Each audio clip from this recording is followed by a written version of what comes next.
Saya tidak punya motivasi sebenarnya Kak. Oh. Tidak punya motivasi. Ya. Intinya saya cari kerja dulu, kalau sudah dapat, alhamdulillah. Nah, ketika saya sudah mulai bekerja selama 2 tahun ini Kak, saya merasa bahwa kerjaan orang bekerja itu tidak semata-mata hanya bekerja. Saya melihat dari lingkungan kerja saya, ada yang bekerja Kak, tapi seperti tidak juga bekerja. pernah juga saya tuh kerja Kak, motivasinya itu karena temanku kerja di situ, jadi saya juga ikut FOMO ya. FOMO Ya. gitu. Nah, jadi apakah ini juga bisa dijadikan pengatur Dua standar lah dalam pengambilan keputusan terkait pekerjaan. Yang pertama kompetensi syar'i dan kompetensi profesional. Baru ya. Jadi yang pertama kompetensi syar'i, apakah tempat kerja saya ini secara tempat kerja gitu kan, atau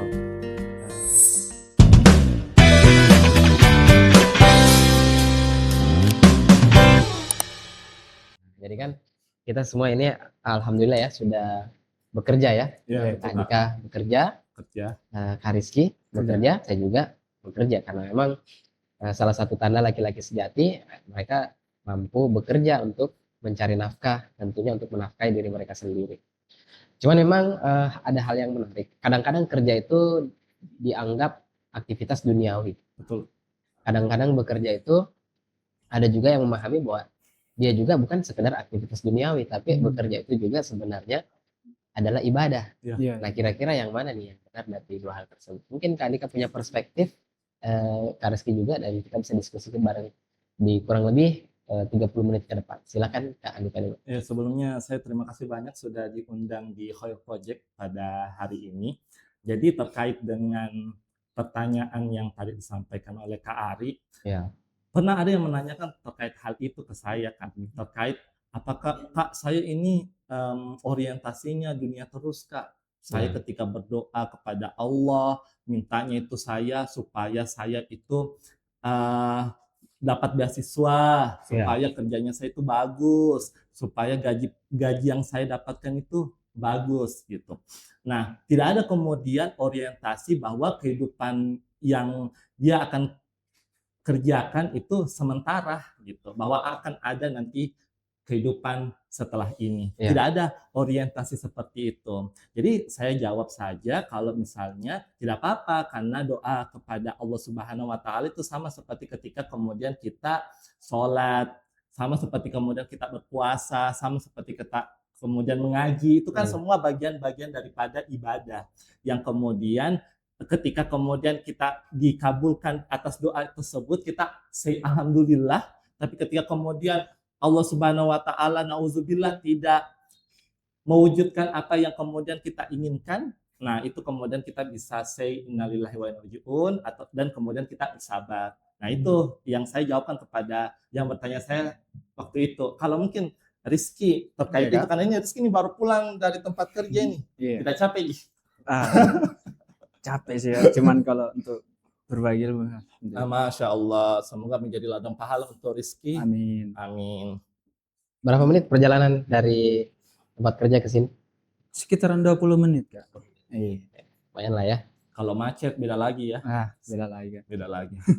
Lanjut Kak Rizky, gimana nih menurut antum terkait ada orang yang berperspektif kerja urusan duniawi gitu kan, profesionalisme, dan itu hal yang berbeda dengan unsur akhirat gitu kan. Tapi ada juga yang berpendapat kerja itu ya memang urusan dunia dan akhirat juga ternyata. Tapi ada juga orang yang akhirnya tidak mau bekerja karena mau fokus beribadah. Nah gimana ya? Terus saya sih kalau yang fokus ibadah tapi tidak mau bekerja karena kejar akhirat, itu keliru sih Kak. Keliru. Karena kan kita ambil contoh Nabi kita guys Kak. Itu kan beliau sebelum jadi Nabi dianggap menjadi Rasul seorang pedagang Kak. Nah tentunya hal ini menjadi patokan bahwa Nabi kita itu sebenarnya bekerja Kak sebagai pengusaha. Nah seorang Nabi saja, seorang Rasul saja yang sudah dijamin akhiratnya itu tetap bekerja Kak di luar dari dakwanya. Nah bagaimana dengan orang yang berperspektif bahwa dunia saja, akhirat saja. Nah menurut maksud saya, jika keduanya bisa digabung Kak, kita bekerja tapi niat kita sambil ibadah Kak. Karena kan seorang muslim itu adalah seorang yang bertanggung jawab dengan apa yang dia lakukan ya. Iya, bertanggung jawab serta mencari nafkah untuk keluarganya, apalagi kita sebagai seorang laki-laki kan. Ya betul. Tentunya ada tanggung jawab bagi seorang laki-laki untuk menafkahi keluarganya. Nah, dan pada saat laki-laki itu bekerja untuk menafkahi keluarganya, tentunya itu merupakan sebuah ibadah untuk diri mereka sendiri. Iya, jadi bekerja itu adalah ibadah, berarti perspektif yang kedua ya, yang benar ya. Karena yang pertama tadi adalah dia bekerja berbeda dengan urusan akhirat, itu profesionalisme, itu urusan dunia. Yang kedua tadi menggabungkannya, dan memang itu adalah bagian dari Islam. Dan yang ketiga yang fatalis ya, dan dia tidak mau bekerja, berpasrah pada katanya rezeki sudah pasti ada, gitu kan? Dan dia fokus mau beribadah. Nah memang benar ya, jadi Kak Ari juga sendiri dalam beberapa tahun terakhir belajar Islam, memang menemukan bahwa Islam itu tidak hanya mengatur aspek ibadah ritual. Islam itu berbeda dari agama-agama yang lain. Agama-agama yang lain kan biasanya hanya fokus pada aspek paling menonjol, ibadah ritual saja. Nah, ibadah ritual bagaimana hubungan oleh ini yang menghambakan diri kepada yang dianggap sebagai Tuhan. Nah, sedangkan kalau kita jujur mempelajari Islam, misalnya contohlah dari rujukan utamanya Al-Quran misalnya dan Al-Hadis. Di dalam Al-Quran dan Al-Hadis itu firman Allah dan sabda Rasulullah, gitu kan, itu tidak hanya kemudian membahas perkara ibadah, bahkan ada aspek bekerja di situ dibahas, ada waris, ada pernikahan, ada ekonomi, ada akhlak juga, kan? Banyak ternyata yang dibahas di situ. Nah, selanjutnya nih, menurut Kak Andika, apa sih motif orang ketika dia bekerja? Wah, motif orang ya ketika bekerja. Kan motif itu mungkin dorongan ya, atau motivasi gitu. Kalau motivasi itu orang bekerja itu dilandasi 3, Kak.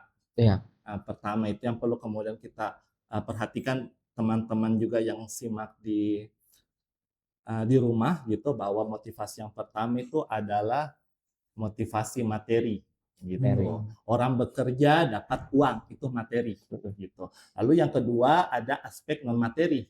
Dia bekerja bukan cuma untuk dapatkan uang, tapi juga dengan kebanggaan bahwa dia bisa membahagiakan orang tuanya dengan hasil kerja yang dia lakukan. Yang ketiga itu adalah motivasi spiritual gitu. Bahwa dia bekerja ini lillahi ta'ala, karena Allah. Nah ternyata 3 motivasi ini kalau dibuat grafiknya, itu ternyata grafiknya itu motivasi materi ini lebih rendah dibandingkan motivasi non materi, dan non materi ini lagi lebih rendah lagi daripada motivasi spiritual. Jadi motivasi yang paling tertinggi itu adalah motivasi spiritual. Kenapa bisa? Nah, karena kalau misalnya materi, orang bekerja karena uang mungkin. Jadi nanti ketika dia mendapatkan tawaran dari perusahaan B gitu contohnya ya, gajinya lebih tinggi gitu. Jadi motivasi kerjanya dia akan pindah ke tempat yang lain gitu karena melihat materi gitu. Ataukah kemudian ternyata dia adalah orang kaya, orang yang kemudian kebutuhannya itu orang tuanya itu bisa jamin. Jadi motivasi untuk bekerja ini jadinya redup, jadinya rendah gitu. Nah, yang kedua ini adalah motivasi kebanggaan, karena nanti dilihat sama orang tuanya, nanti dilihat sama orang-orang di sekitarnya, akan dipuji-puji. Nah, sayangnya ketika motivasi kedua ini diaplikasikan, sementara orang-orang yang mau melihatnya itu tidak ada, ataukah dia membuatnya kecewa, sehingga apa, orang yang tadinya ini bersemangat bekerja jadinya down, jadinya rendah keinginan bekerjanya. Lalu jadi dalam hal ini motivasi 1 dan motivasi 2 ini rendah, lemah, dan kemudian tidak bisa kemudian kita jadikan sebagai kekuatan untuk kemudian kita bisa bekerja dengan baik. Nah, motivasi yang utama yang kemudian kita gunakan itu adalah motivasi lillahi ta'ala, murni karena Allah Subhanahu wa Ta'ala. Karena kan Allah Subhanahu wa Ta'ala itu kan kekal ya, gitu. Mungkin kalau misalnya teman-teman kalau kita sandarkan kepada manusia mungkin hari ini baik, besok tidak gitu. Mungkin juga ada orang yang buat kita happy, full senyum hari ini, tapi bulan depan mungkin membuat kita jadi murung gitu, jadi sad gitu. Alhasil apa juga motivasinya kita jadinya juga ikut menurun melihat dari orang-orang yang di sekitar kita kalau kemudian kita menggantungkan ke sini ke orang-orang gitu. Makanya kemudian kita menjadikan Allah Subhanahu wa taala ini yang tidak pernah berubah, yang senantiasa selalu baik kepada kita itu sebagai dorongan kita ketika kemudian kita ingin bekerja dengan luar biasa. Iya, Masya Allah ya. Ya, itu motif kalau dari Kak. Kalau Rizky sendiri nih bekerja udah berapa tahun? Alhamdulillah udah 2 tahun. 2 tahun. Iya. Motivasi terbesarnya kenapa bisa extend bertahan selama 2 tahun bekerja? Kalau motivasi awal sih sebenarnya kan waktu saya awal lulus itu SMA sekitar 2023. Saya tidak punya motivasi sebenarnya Kak. Oh. Tidak punya motivasi. Intinya saya cari kerja dulu, kalau sudah dapat alhamdulillah. Nah, ketika saya sudah mulai bekerja selama 2 tahun ini Kak, saya merasa bahwa kerjaan orang bekerja itu tidak semata-mata hanya bekerja. Saya melihat dari lingkungan kerja saya, ada yang bekerja Kak, tapi seperti tidak bekerja Kak. Karena misal kita sudah diberikan target misal dari atasan segini Kak. Tapi orang itu tidak sungguh-sungguh dalam menjalani pekerjaannya Kak. Nah, mana ya? Iya Kak. Nah, tentu bisa dilihat di sini Kak bahwa orang tersebut tidak memiliki motivasi dalam bekerja. Kenapa? Bisa teman saya tersebut bisa melakukan hal yang seperti itu. Itu mungkin karena orang tersebut tidak memiliki motivasi, dikarenakan mungkin dia hanya bekerja mungkin karena ada gabut Kak, atau kan dia berasal dari keluarga yang berada, makanya uang itu tidak penting untuk dia. Nah, setelah memperhatikan teman tersebut, saya menemukan alasan bahwa kenapa sih saya harus bekerja Kak. Karena kan dengan bekerja saya bisa menjadi pribadi yang lebih mandiri Kak. Mandiri. Betul. Dan dengan bekerja saya bisa menunjukkan kepada orang bahwa saya itu sebenarnya bisa berguna. Berguna kepada keluarga saya, kepada orang-orang terdekat saya. Nah, dengan bekerja juga saya bisa ketika saya mendapat gaji, saya bisa bersedekah ke orang Kak. Nah, itu aspek spiritual saya. Karena ketika saya bekerja dan mendapatkan gaji, itu kan saya gajian biasa membelikan makanan untuk orang rumah saya Kak. Ketika saya membelikan makanan untuk orang rumah saya dan orang rumah saya senang, ada aspek tersendiri, aspek kepuasan tersendiri. Nah, itu yang menjadi motivasi untuk saya. Mungkin bisa dibilang saya itu semangat kerja karena ada keluarga saya yang bisa saya bahagiakan Kak. Ya, seperti itu ya. Luar biasa. Saya mungkin menambahkan Kak Ari. Mungkin juga nanti bisa Kak Ari jawab terkait hal ini. Pokoknya kalau kita belikan ke diri kita mungkin ya, kita makan di warung gitu habis 30.000 gitu. Sedangkan kemudian ketika kita belikan atau bawakan orang di rumah gitu kan mungkin jumlahnya lebih banyak daripada kita makan sendiri. Itu mungkin harganya lebih daripada 30.000. Tapi kemudian kesan yang hadir dalam hal ini, kita makan di warung sendiri itu bawaannya pemborosan begitu, kayak lebih nggak sini gitu. Sedangkan ketika kemudian kita bawakan kepada keluarganya kita gitu yang panah, itu jumlahnya lebih banyak daripada kita makan sendiri di warung gitu. Tapi aspek kepuasan batin yang tadi disebutkan oleh Rizky gitu, itu bisa didapat dengan sangat luar biasa gitu. Itu kenapa sih Kak Ari? Iya, jadi itu kepuasan adalah ketika kita merasa memenuhi tanggung jawab. Jadi Islam kan mengajarkan kita tentang tanggung jawab. Bahkan saya sejauh ini menyimpulkan inti ajaran Islam itu tanggung jawab. Dari aspek terkhusus misalnya aspek syariat. Kita diajarkan bertanggung jawab. Misal contoh, ketika ada syariat Islam yang mengatur pergaulan laki-laki dan perempuan. Nah, orang-orang misalnya ingin nih melampiaskan dorongan nalurinya. Ada namanya gorizatun nau, naluri melestarikan keturunan. Salah satu manifestasinya tertarik dengan lawan jenis, sampai mohon maaf sampai kepada hubungan suami istri, kan? Dan akhirnya kemudian Islam memandang bahwa itu boleh, gitu kan, dengan syarat dinikahi, gitu kan? Betul. Jadi laki-laki menikahi wanita, mendatangi ayahnya, ingin menikahi anaknya, ayahnya menyetujui, ya terjadilah prosesi pernikahan dari mulai akad nikah, ijab kabul dan seterusnya sampai sah. Nah ini yang diperintahkan oleh Islam. Dan seketika itu kita sebagai laki-laki yang dalam Islam diwajibkan mencari nafkah, perempuan kan boleh ya, mubah saja, tapi kalau laki-laki itu wajib gitu kan. Kita wajib mencari nafkah. Nah kita harus menafkahi istri kita. Dan tanggung jawab dari ayahnya itu setelah kita menikahi anak perempuan ya putrinya pindah kepada kita sebagai laki-laki. Nah setelah kita menafkahi anak perempuan ini, istri kita dalam hal ini, itu ada rasa kebanggaan, rasa kepuasan. Karena ada proses yang luar biasa yang kita jalani yang benar, sehingga kita menikmati hasil dengan cara yang benar. Gitu. Apalagi kalau misalnya sampai punya anak, 1, 2, 3 dan seterusnya, dinafkahi lagi, dibiayai, dihidupi gitu kan, dididik dengan baik. Nah, itu tanggung jawab dibandingkan dengan yang satunya misalnya yang mau instan tanpa ilmu gitu kan, tanpa tanggung jawab. Nah, akhirnya menjalin hubungan tanpa status, menjalin hubungan yang haram gitu kan, yang tidak boleh, dan akhirnya minim tanggung jawab, ujung-ujungnya penderitaan, ujung-ujungnya penyesalan gitu. Parah ya. Ya parah. Jadi seperti ketika misalnya kita berpuasa nih, subuh-subuh kita, ini ajaran Islam lagi nih, puasa. Masya Allah, Islam. Subuh-subuh kita sahur gitu kan, sampai seharian kita menahan dari segala hal yang membatalkan puasa. Berhubung sudah dekat Ramadan, insya Allah mudah-mudahan kita bisa berjumpa dengan Ramadan. Ketika tiba waktu maghrib, maka kita akhirnya berbuka puasa. Tentu rasa bahagia itu ada gitu kan. Betul, setelah kita bersabar selama proses menjalani satu amal kebaikan. Nah itu rasa itu muncul karena tanggung jawab kita kepada amal perbuatan yang benar yang sudah kita lakukan. Makanya Rezeki tadi merasakan bahwa ada rasa kepuasan. Gitu. Yang parah adalah orang yang kemudian tidak menggunakan akalnya untuk menjalani hidup.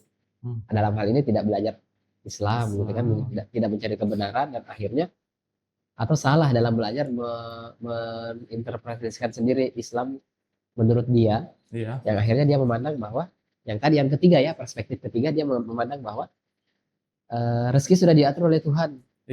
Saya tidak perlu bekerja, ini fatal. Ini fatal. Ini banyak terjadi di kalangan kita, akhirnya menjadi orang-orang yang berputus asa.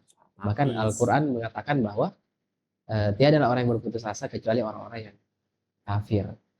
Dan untuk jawaban ini ada satu hadis yang saya teringat ya, bahwa Rasulullah SAW itu pernah mencium tangan 2 orang. Satu tangan anak kecil. Kenapa? Karena anak kecil itu masih suci, masih fitri, masih fitrah gitu kan. Nah yang kedua tangan seorang lelaki yang kapalan, yang keras gitu kan, karena dia bekerja mencari nafkah dengan cara yang halal. Luar biasa ya orang untuk menafkahi keluarganya. Itu luar biasa. Jadi makin semangat ini. Iya. Motivasinya. Jadi harus. Jadi benar tadi yang Kak Andika sampaikan bahwa motivasi pertama materi, kedua pride ya, ketiga adalah karena Allah, gitu kan? Karena perintah Allah dan Rasulullah. Jadi dalam Islam kalau kita pelajari Islam dengan jujur, Islam itu tidak hanya mengatur aspek ibadah ritual belaka, gitu. Hablu minallah, tidak hanya itu, tapi ada juga hablu minan nas dan ada hablu minan nafsi. Bagaimana Islam mengatur hubungan kita dengan apalagi diri kita sendiri, dan Islam juga mengatur bagaimana interaksi kita dengan sesama manusia gitu. Dan bekerja itu adalah hablu minan nas gitu kan, kita bekerja, kita berinteraksi dengan orang gitu, mencari nafkah. Dan itu ada syariatnya, dan ketika dijalankan kita mendapatkan pahala. Jadi tidak bisa terpisah antara bekerja itu dengan ibadah, karena bekerja itu sebenarnya ibadah juga. Tadi muncul pertanyaan sebelum ini. Jadi ketika kemudian niat lillahi ta'ala hadir ini, itu apa benefitnya gitu dibandingkan kemudian niat yang tanpa lillahi ta'ala gitu. Nah tadi sudah dijawab dari Rizky sama Kak Ari bahwa ternyata dengan kita niat bekerja lillahi ta'ala, kita itu makin semangat, makin powerful ketika kemudian kita bekerja. Pasalnya kan dunia pekerjaan itu agak berat ya dari hari gitu. Kadang kemudian kita dapati dunia pekerjaan itu green flag atau positif gitu. Lalu kemudian di lain sisi ada juga dunia pekerjaan yang lingkungan pekerjaannya maksudnya yang toksik, yang red flag. Kalau dari Rizky itu bagaimana kemudian menyikapi ketika dihadapkan pada hal itu? Kalau saya sendiri Kak, selama bekerja ini kan sudah ketemu berbagai macam orang Kak dengan karakter. Saya bilang ada yang green flag atau toxic atau red flag. Iya betul. Nah, kalau saya pribadi kembali ke kita sendiri Kak. Bagaimana kita menyikapi orang-orang toksik tersebut Kak. Ada 2 cara Kak. Yang pertama itu berpikir kalau sifat orang tersebut tidak bisa kita rubah Kak. Di luar kuasa kita. Yang kedua, yang bisa kita lakukan Kak untuk mengatasi atau bekerjasama dengan orang yang red flag tersebut, mengajak dia diskusi Kak. Saling bertukar cerita lah Kak, untuk mencari jalan tengah. Bilang, bro kamu tidak boleh begini. Sampai agar pada saat kita bekerja tidak ada yang dirugikan Kak. Dan alhamdulillah saya pernah lakukan itu Kak. Setelah berdiskusi itu tersebut orang yang tadinya red flag Kak, alhamdulillah bisa pekerjaannya dilakukan dengan baik Kak. Maksudnya sudah berubah lah Kak, dari yang sebelumnya toksik, sering cari kesempatan Kak. Sudah saling memahami ya. Iya betul Kak. Nah jadi sebenarnya kembali ke diri kita sendiri, bagaimana mau menyikapi orang tersebut. Setelah kita tahu bagaimana caranya, kita diskusikan. Setelah didiskusikan, kalau memang orangnya tidak mau berubah, tetap berperilaku seperti itu, maka sudah Kak. Sebisa mungkin kita batasi komunikasi dengan beliau, dengan tetap bersikap profesional Kak. Jadi bahaya kalau kita diam-diam baik ya kali ini gitu. Justru malah kita yang dirugikan karena kan yang terus berjalan, terus berlangsung. Jadi kemudian kalau kita diam ini ya menjadi bumerang bagi dirinya kita gitu, parah banget gitu. Nah kalau kemudian kita menghadirkan niat bekerja ini murni karena Allah Subhanahu wa Ta'ala gitu, nah tentunya kita akan jadinya pilih-pilih pekerjaan nih gitu yang sesuai dengan apa yang Allah ridhoi sama apa yang Allah ridhoi. Nah kalau dari Kak Ari, bagaimana sih tipsnya kita dalam hal memilih pekerjaan? Mungkin ketika nanti sudah banyak lapangan pekerjaan dibuka, kita bisa memilih-milih ya pekerjaan mungkin karena saat ini tapi mungkin itu mengandai-andai ya bagaimana ketika kemudian pekerjaan itu bisa dipilih-pilih. Bagaimana cara pekerjaan yang diambil itu memang sesuai gini kriteria untuk menghadirkan ridha Allah gitu. Bagaimana itu Kak? Iya. Jadi kalau saya yang pertama terkait memilih-milih pekerjaan, itu memang seharusnya kita selektif dalam memilih setiap apa yang ingin kita lakukan. Karena setiap perbuatan itu akan dimintai pertanggungjawaban. Kan kaidah syara mengatakan hukum asal perbuatan manusia itu adalah terikat dengan hukum syara. Artinya kita tidak boleh berbuat kecuali kita memastikan hal tersebut itu sesuai dengan perintah Allah Subhanahu wa Ta'ala dan meninggalkan larangannya. Jadi kita memang harus selektif. Nah, kalau misalnya kita tidak menemukan yang seperti itu, maka tugas kita lebih kreatif lagi untuk menciptakan hal tersebut dari tidak ada menjadi ada, menciptakan lapangan pekerjaan yang kemudian bisa memudahkan kita melaksanakan amal-amal ibadah yang lain, karena Islam itu mengatur seluruh aspek dari bangun tidur sampai tidur kembali, dari apalagi masuk WC sampai keluar negeri gitu kan. Islam mengatur seluruh hal sedetail itu ya, maka tugas kita memang harus selektif. Nah kalau kita tidak bisa buat, nanti kita cari misalnya circle orang-orang yang kemudian bisa membuka lapangan pekerjaan, yang akhirnya membuka lapangan pekerjaan yang dimana kita bisa bekerja di situ, berdedikasi di situ tanpa kemudian kita dihalang-halangi. Misalnya ada pekerjaan yang menghalangi karyawannya melaksanakan ibadah sholat Jumat. Ada. Jadi salah satu kenalan saya itu berhenti, resign karena katanya tidak boleh sholat Jumat. Kalau kena gitu ya alhamdulillah tidak. Ada juga gitu. Jadi sulit. Ada juga jenis pekerjaan yang akhirnya sholat itu tidak bisa dilaksanakan, atau misalnya dia berinteraksi campur baur dengan lawan jenis gitu kan. Maka memang harus kita mencari circle tersebut. Seperti itu. Iya. Jadi selain kita ketika kemudian memilih-milih, bukan hanya memilih-milih teman ya, tapi ternyata juga kita memilih-milih tempat pekerjaan gitu. Sangat penting sekali kemudian kita memilih tempat pekerjaan.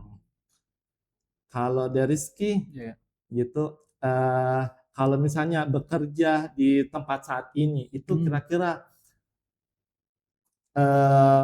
apakah nanti mungkin ada target-target khususnya gitu, mungkin saya mungkin bekerja di sini sampai 5 tahun atau mungkin begitu, bagaimana itu dari Rizky? Kalau untuk soal itu Kak, itu kan bicara jangka panjang Kak, ke depannya bagaimana. Iya. Saya pernah baca sesuatu Kak, kalau kita hidup itu harus terus berkembang Kak. Betul. Tidak boleh puas pada satu aspek Kak. Iya.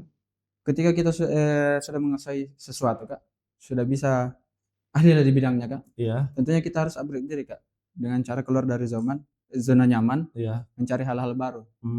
Nah, kalau pertanyaan tadi Kak, saya sebenarnya ada target sih Kak. Kalau misal saya sudah merasa jago di sini Kak, ahli lah Kak, untuk menguasai bidang ini, saya mau mencari pengalaman-pengalaman baru lah. Karena seorang muslim itu adalah dituntut untuk senantiasa belajar sampai mati. Iya, betul. Nah, makanya kenapa saya mau mencari hal-hal baru di luar Kak. Jadi dengan mengupgrade skill Kak. Karena misi saya itu tidak stay di satu tempat Kak sampai tua. Iya. Karena kan dunia ini luas Kak, banyak hal yang bisa dipelajari. Banyak Kak. Kita bisa bertemu dengan orang-orang baru yang memiliki berbagai ilmu yang lebih luas Kak. Iya. Jadi jatuhnya dari Rizky kalau bekerja dalam hal ini berarti lebih banyak ke pengalaman ya. Iya, cari inspirasi gitu. Nah, kalau Kak Ari terlihat kalau mendengar tadi jawabannya Rizky Kak, kalau misalnya kita bekerja itu hanya motivasinya itu supaya pengalaman yang kemudian kita selalu tambah gitu. Itu bagaimana itu Kak? Kalau saya bekerja awalnya memang sama mencari pengalaman. Iya. Tapi seiring waktu agak sedikit nambah lagi hal yang baru. Next level ya berarti. Ya, menambah lagi. Jadi selain pengalaman, saya bekerja untuk belajar. Jadi bekerja untuk belajar. Artinya gini, misalnya kita bekerja nih, menjalankan sebuah bisnis, ya kan? Nah, satu keyakinan saya adalah bahwa sebuah bisnis itu tidak akan berkembang kalau orang yang mengelolanya tidak mengembangkan diri. Jadi parah kalau nggak dikembangkan dirinya. Iya. Jadi kalau bisnis itu stagnan, ya, salah satu yang bisa kita simpulkan adalah kemungkinan kompetensi dari pengelola perusahaan ini stagnan. Artinya dia tidak mengimprovement dari sisi skills ataupun juga wawasan. Miskin ilmu ya Kak. Miskin ilmu atau mungkin miskin juga kemampuan, kompetensi gitu. Jadi memang saya akhirnya bekerja untuk belajar gitu. Jadi sekarang sudah usia hampir kepala 3, ya, 29 tahun. 29 tahun. Kalau Rizky berapa?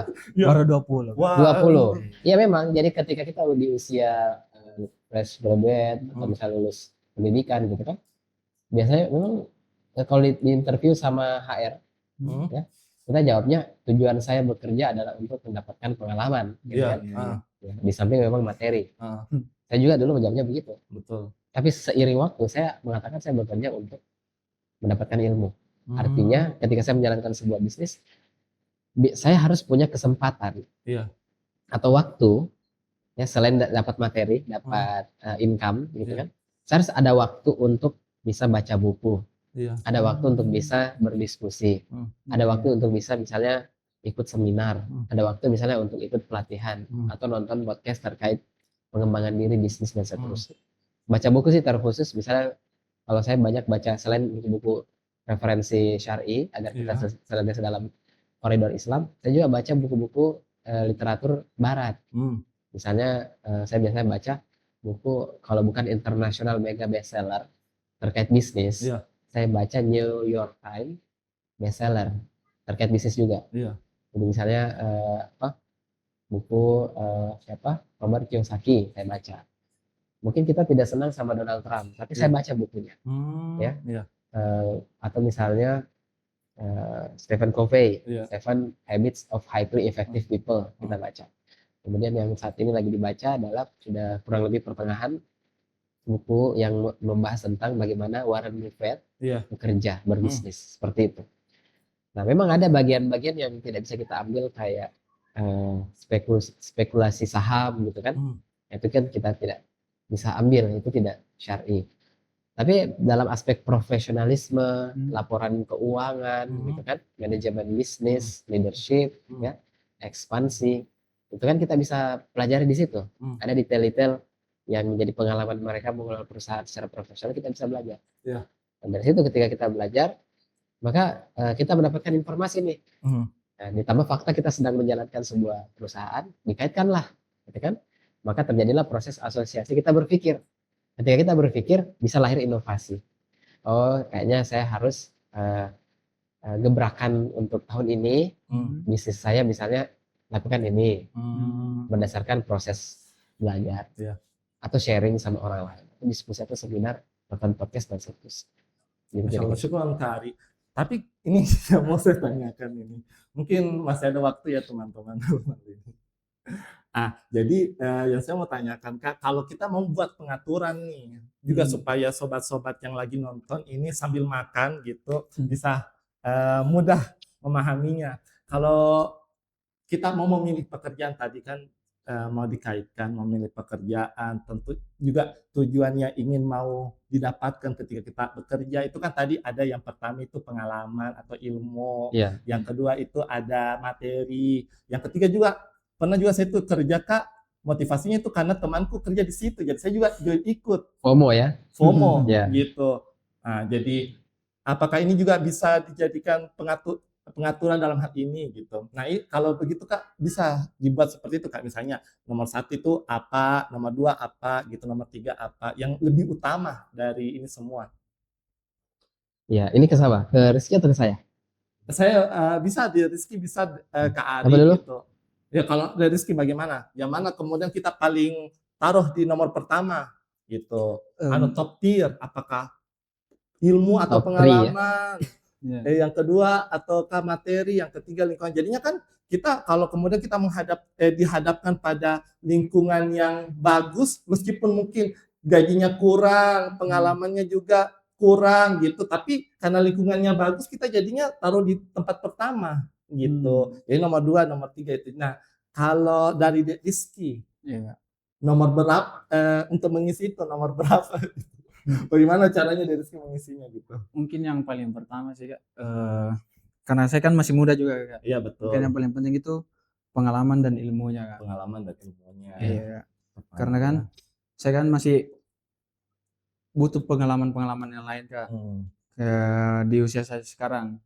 Terus yang kedua mungkin dari segi fleksibilitas waktunya Kak. Karena alhamdulillah kerjaan saya itu waktunya fleksibel Kak. Iya. Nggak membatasi gerak saya lah Kak. Saya bisa melakukan hal-hal yang lebih bermanfaat di luar jam kerja. Tapi tetap 8 jam kerja sehari. Tetap. Oh, ya.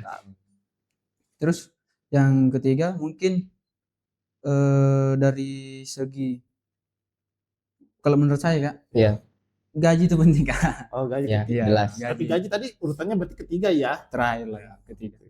Gaji, karena kenapa gaji itu menurut saya penting?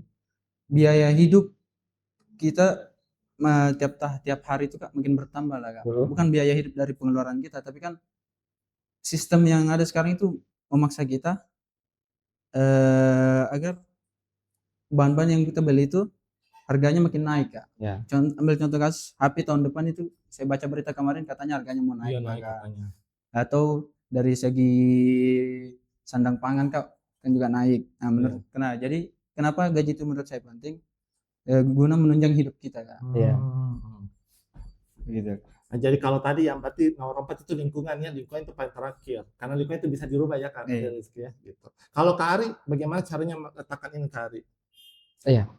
Kalau saya secara pribadi Kak, ada 2 standar lah kalau saya dalam pengambilan keputusan terkait pekerjaan. Yang pertama, kompetensi syar'i dan kompetensi profesional. Ya, Gitu. baru itu baru. Baru ya. Jadi yang pertama kompetensi syar'i, apakah tempat kerja saya ini secara tempat kerja gitu kan, atau orang-orang yang mengelolanya Iya. ya itu kemudian punya kompetensi syar'i. Artinya mereka menjadikan syariat sebagai tolak ukur, rules dalam kemudian memutuskan setiap perkara, dalam kemudian pengambilan keputusan atau mensolusikan apa saja challenge yang ada, tantangan ataupun mungkin hambatan masalah yang terjadi misalnya. Nah, karena kalau saya pribadi kan punya prinsip, ya prinsipnya adalah akidah, keimanan kepada Allah. Artinya aturan-aturan yang saya pegang itu adalah aturan-aturan yang lahir dari ajaran Allah Subhanahu Wa Taala dan Rasulnya, yakni Islam. Jadi ketika saya memilih sebuah pekerjaan, maka standar awal adalah kompetensi syar'i tersebut. Saya juga ingin mengerjakan sesuatu dengan kompetensi syar'i.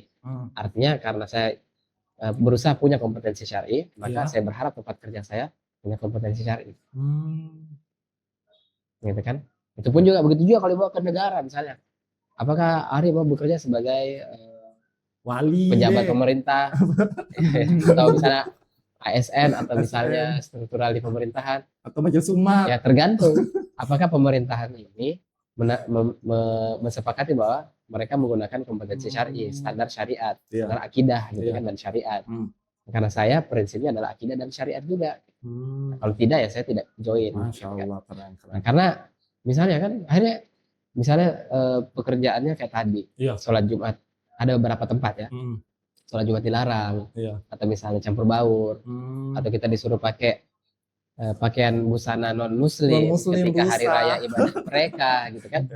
Itu kan secara prinsipil kita tetap toleransi, tapi toleransi bukan berarti kita mengikuti ajaran orang lain. Keliru ya. Toleransi yang benar kan kita adalah, ini kan berhubung akhir tahun ya. Iya betul. Toleransi yang benar adalah kita membiarkan orang lain menjalankan agamanya, itu toleransi yang diajarkan oleh Islam. Nah barulah kemudian setelah kompetensi syar'i itu sudah oke, checklistnya saya tuh, checklist yang kedua adalah kompetensi profesional. Apakah pekerjaan ini, perusahaan ini, orang-orangnya mengelolanya secara profesional atau amatir, atau paling tidak dia berusaha profesional gitu. Nah karena saya juga mungkin belum profesional amat, tapi saya juga berusaha untuk profesional, bekerja secara profesional. Nah barulah kemudian ketika dua hal ini terpenuhi, maka saya mengambil. Sesuai dengan Kak, motivasi biasanya atau apa ya, teori gitu, ketika burung yang bulunya sama itu terbang bersama-sama, akan selesai jika biasanya akan capek jika ketika kemudian kita dihadapkan pada orang-orang yang beda cara berpikir, cara tujuan, cara mengambil sikap. Jadinya kemudian kita akan jauh lebih nyaman, jauh lebih enak kerjanya ketika kita se-circle gitu. Ya itulah kalau dari karir berarti lingkungan juga ya termasuk hal yang utama gitu. Nah, Masya Allah terkait hal ini. Dan sepertinya sudah bunyi kan maghrib ya. Gitu. Di diskusi kita hari ini luar biasa sekali ya, Masya Allah, terkait bekerja untuk dunia tapi dengan tujuan akhirat luar biasa. Tapi satu pesan dari saya misalnya Kak, bahwa kenapa kita bisa berpegang teguh pada prinsip keimanan kepada Allah secara kuat? Karena ketika keislaman kita itu dibangun dengan proses berpikir.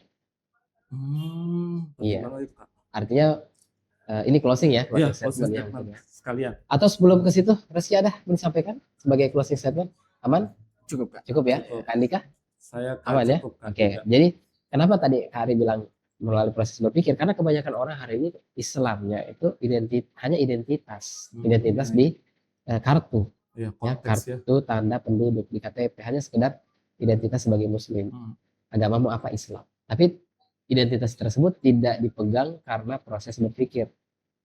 Ya, proses berpikir kenapa saya memang harus beragama Islam. Betul. Ketika kita kemudian menemukan Allah Subhanahu Wa Taala, mengenal Allah Subhanahu Wa Taala, mengenal diri kita sebagai makhluknya, ya, dengan proses berpikir, pembuktian yang datang dari akal, dengan bukti yang nyata, ciptaan-ciptaannya, maka dari situlah kemudian kita mampu berpegang teguh pada prinsip Islam. Sehingga apapun yang kita lakukan, ya, ibadah, pergaulan, jual beli, muamalah dan seterusnya kan, apapun itu termasuk bekerja. Iya. Nah, maka kita akan selalu berprinsip pada Islam yang sebenarnya.